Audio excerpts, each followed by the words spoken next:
This module has focused on how military organizations and the deployment of military force help create and sustain political orders.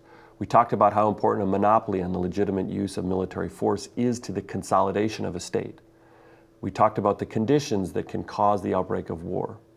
In this segment, we discussed the consequences of war, specifically how participation in a war can alter the power of a government, change an internal political order, or lead to state collapse and revolution.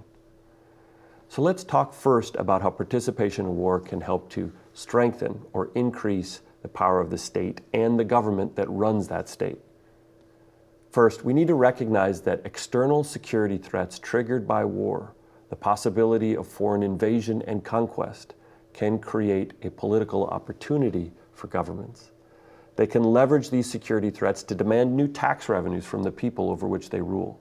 They can use these tax revenues to build and strengthen a larger administrative bureaucracy that empowers the state. They can use these external threats to justify new restrictions on political liberties and the expression of political dissent. In short, governments can exploit the security dangers associated with war to strengthen their political position.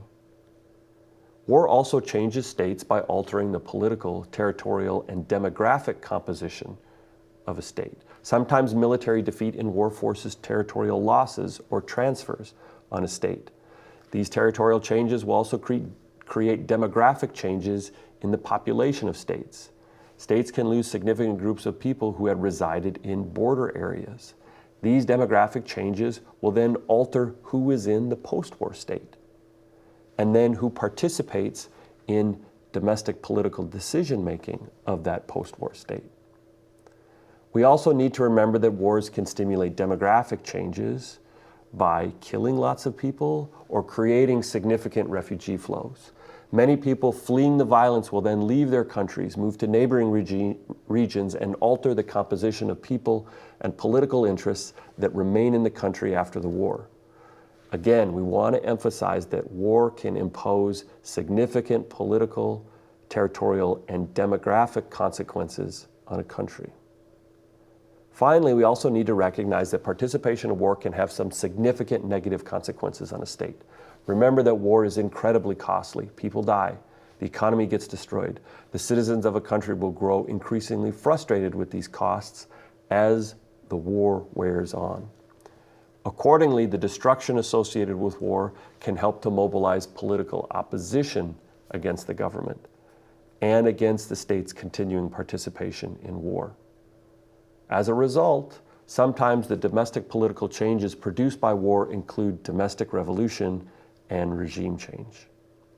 We can see these changes, for example, in the Russian revolutions of 1917, Russian participation in World War I, and the deaths of millions of its soldiers over the period from 1914 to 1917 triggered two revolutions in Russia. The First February Revolution overthrew the Tsar, and the October Revolution brought the Bolsheviks and Lenin to power. Similarly, we can see significant domestic political changes in Iraq after it fought a war against the United States in 2003. U.S. military victory in that war helped to overthrow the government of Saddam Hussein and to create a new democracy and a new state in Iraq. Moreover, the war and its outcome altered the coalitional structure of power in Iraq. Under Saddam Hussein's regime, Sunni Arabs tied to the Ba'athist Party held a privileged political position despite making up a minority of the population of Iraq. The Ba'athists lost this privileged political position as a result of democratization. And democratization in Iraq then created the conditions to grant more political power to the majority Shia Arabs in Iraq.